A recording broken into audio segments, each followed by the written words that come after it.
I'm an ex-member of the EDL. I was a part of the EDL for 4 years. When the EDL first came about, I don't blame you joining them. I really, really don't. So why we're in London this weekend? We're in London for a tour with VF Tower, which we've really enjoyed. When I took my Shahada and everyone come to cuddle me, I was like, "What are you doing?"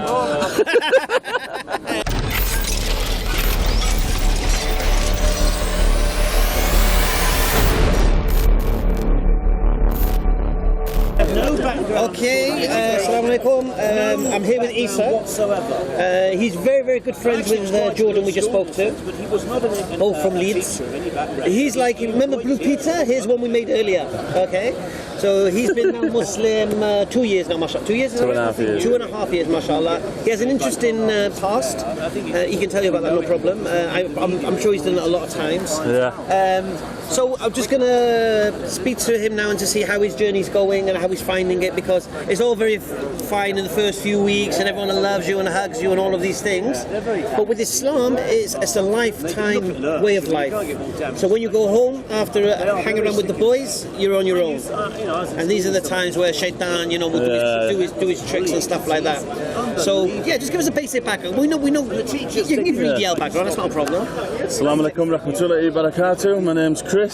I'm from Leeds and I reverted to Islam in 2015.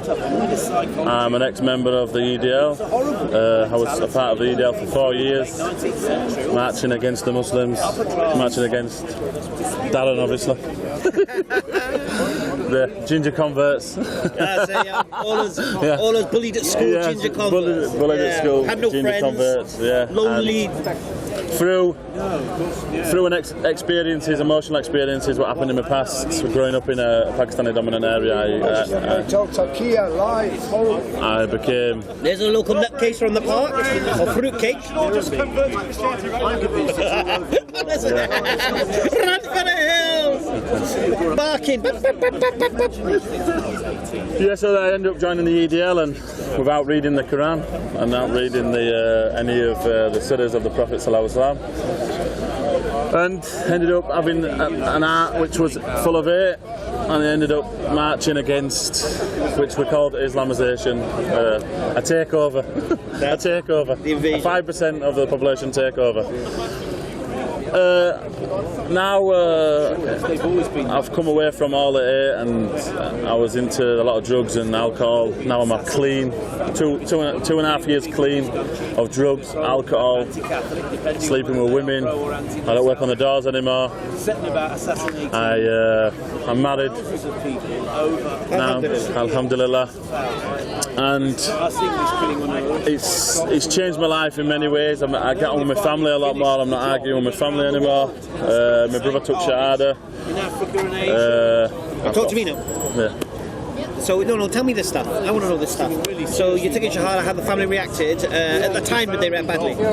Well, at the time, I took Shahada in Islam Bradford, and I didn't know it was getting filmed. And it went online, and it got quite popular. Wow, yeah, well, obviously put EDL in the title. So, I never told anyone. I told one of my friends, who was a good friend from growing up. We went to Poland together, went to the England Euros. I rang him up and told him on that day, and then that's the last time he ever spoke to me. Really? He's blocked. I'm blocked still now, so he's never come back.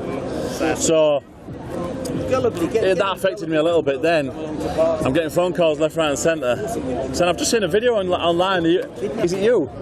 Really? So I'm like, "What video?" Send me it. So they sent me the video, and I'm like, "Oh." It's a big thing, man. It's a big thing, especially in Bradford, I can imagine. Well, I'm from Leeds. I went to Bradford. I met a guy at work called Bashir.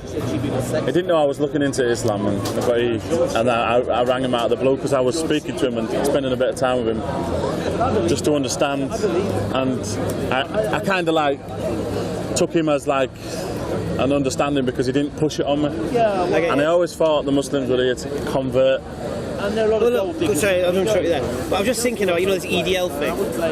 Look, when the EDL first came about, I don't blame you joining them. I really, really don't. because it started off, was it Muslim bombers off our street, Muslim bombers off our street, And my main point was Adam Chowdhury and yeah, that's what I'm saying to you. The crew. So the terrorism and all that. Now, fear. me personally, I'm against Muslim bombers on our streets. Yeah, because my families could be victims. And I said this to some people. Look, Because if, for example, you're an English guy and there is Muslim bombers on your street and they explode a bomb, who's the victim? You could be the victim. Okay. all they don't think about. But we, as Muslims, if there's a bomber on our street and they explode a bomb, I could be a victim of that bomb. There's no discrimination. And my children could be indoctrinated into doing something like that, yeah?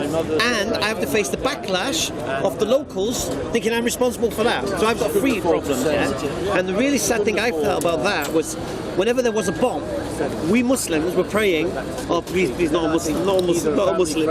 And the EDL kind of characters are like, oh yeah, someone Muslim done this, so we can beat them with it. Do you get me? Yeah, and it it's was so like ironic, subhanallah.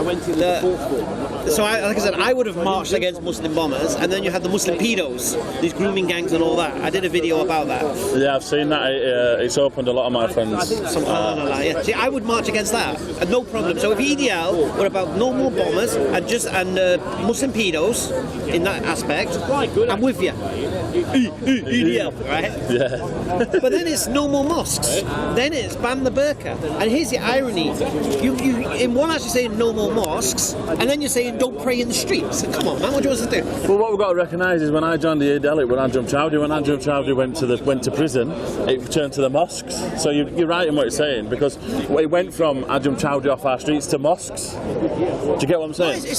What you've just said there is like you said, it'll go to the burqa, then it'll go to the... No, it did very quickly. But it'll carry on like that. That's the problem. No, because what I seen was this, yeah, that you can unite a people on a common cause quite easily, and especially if you look at the EDL members, not you included, a lot of them are disenfranchised anyway.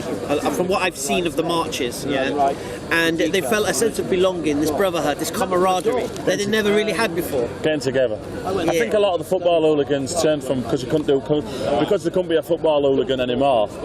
It was somewhere to let off their self-esteem. I've seen a lot of that myself. I used to go on marches with the EDL and stuff like that. I used to see you'd get the violent people and you'd get the calm people, and 9 times out of 10 there was all right decent people. They were just there for the drink. I always say it's a culture. I've always said about the EDL, yeah. At the time they're gone now. We know that they're in patches. Well, yeah, because education takes over anything. Yeah. I think it just dissipated, to be honest. It ran out of steam. But what I would say is that they were just honest working lads. Honestly, yes, are, yeah. I feel personally they were honest working lads, preyed on by the likes of Tommy Robinson, fueling this, creating this hate monger, this fear amongst them for your children and the future, and creeping Sharia and all of this stuff. And they basically groomed them. Honestly, I believe they were groomed into this. Yeah, I understand where you're coming from. And then, but anyway, it's all over now. I just needed to get that out there because you're a former member. I would love to say this to a member. Do you get me? Yeah. Well, what's it called? The thing is when somebody suits your agenda, your inside ego, and you've had that really bad. You've had a bad prospect of what you think Islam is, and then you've got somebody feeding that narrative. You're not going to listen to anyone else because you think that's right. No, because your confirmation bias will kick in, and you're smiling inside because you're thinking to yourself, and this is from my own self, is that you're thinking to yourself, oh, yeah, that's exactly what happened to me. Yeah. And with Tommy's stories of what happened in the Pakistani community are exactly the same as what happened to me in the Pakistani community. So we relate, but I know now it's all from emotion, and that emotion has built into an empire.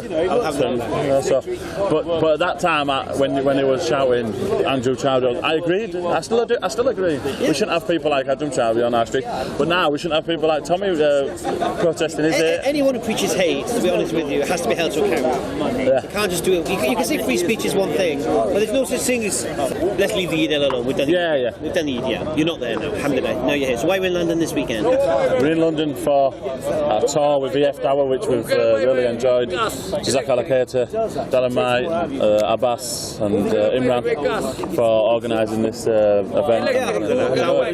It brings us together in a brotherhood manner, and you know, it's something that you need to keep you striving and your man to strengthen your man. You got to learn you're not alone. Because like I said, you accept it. Because I learned this the other day, that when someone embraces Islam, everyone hugs them and whatever, and a few weeks. That's exactly what. But then it's time to go home and you face the music and be alone with yourself in your room, and then you're looking around thinking, you know, I've been there.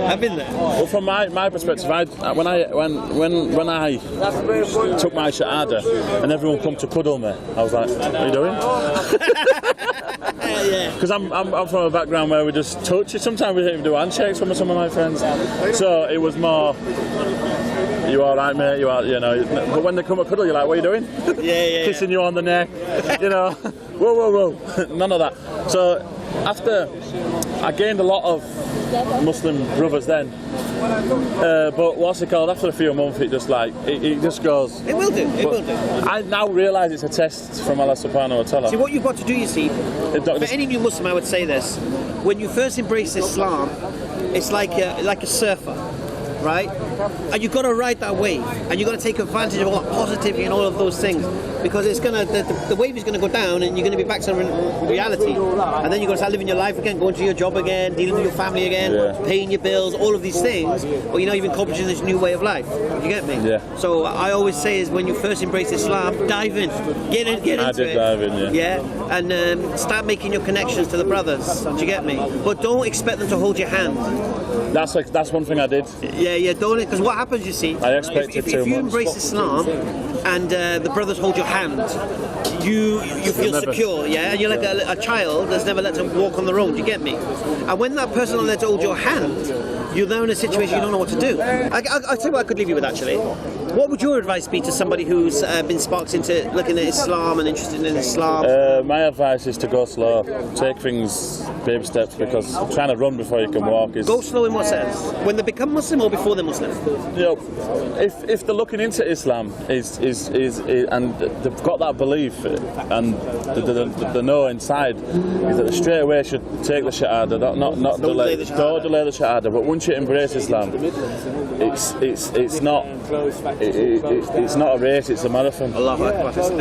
London Marathon today as well, isn't it? You did that deliberately, yeah? No, and one more thing I was going to add to that is that, you know, just learn your 5 pillars of well, that's the standard. Your 5 pillars and your 6 pillars of man, because something I didn't do.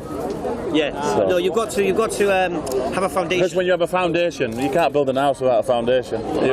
Mine all fell down. I had to go back after 10 months. I had to go back to the beginning. Something like that. No, it doesn't matter. Yeah. It doesn't matter. Because, like you said, this is a lifetime choice, and you can spend the rest of your. And people say to me, "Oh, I need to read the Quran and understand this. I understand this hadith." La. The rest of your life will be spent doing this. Alhamdulillah. Yeah, Islam is an ocean. So once you take shahada, that's it. Then you're on your journey. As long as you believe, because I have people come to me saying they're interested in Islam, and I always ask the 2 propositions. If they believe in those 2 propositions, bear witness to that, and start your journey.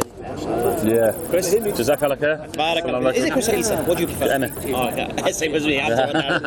Take care, bro.